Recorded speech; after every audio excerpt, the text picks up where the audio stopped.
Been asking, what do you do? Why are we in this position? How did we get here?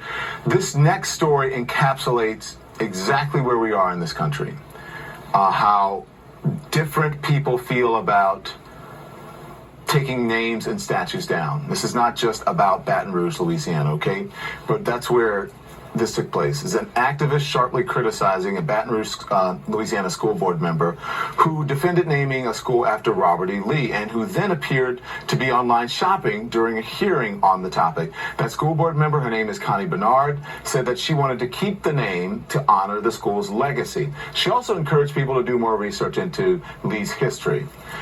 Well, it is important to remember that Robert E. Lee was a Confederate general, a traitor to the United States. Lee personally owned enslaved people, and he had a history of brutally punishing those who attempted to escape with whipping. Okay? Gary Chambers is his name. Gary is a local activist who supports changing the school's name, said this at that meeting last week. Watch. So I had intended to get up here and talk about how racist Robert E. Lee was, but I'm going to talk about you, Connie.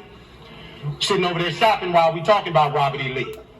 This is a picture of you shopping while we talking about racism and history in this country. Only white members of this board got up while we were up here talking too, because you don't give a damn.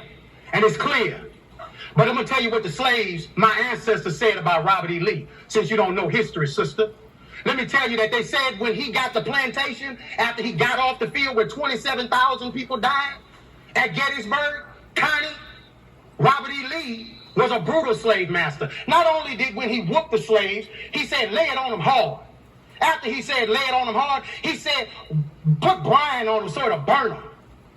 That's what Robert E. Lee did. And you set your arrogant self in here and sit on there shopping while the pain and the hurt of the people of this community is on display. Because you don't give a damn and you should resign. When do we as Baton Rouge stop being in 1856? If you want to name the building after somebody, how about PBS Pitchback, the first black governor of the state of Louisiana, when he was governor during Reconstruction? You want another name? Oscar Dunn, who was the lieutenant governor of the state of Louisiana in the 1860s, that gave the right for Darius Landis and Don Collins and Evelyn Ware Jackson and Tremel Howard to get here. You want to name it after somebody from Reconstruction? Name it after the people who fought for abolition of slavery.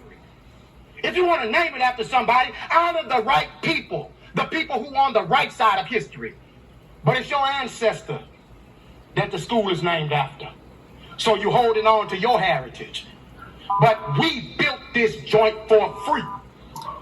And we done begging you to do what's right.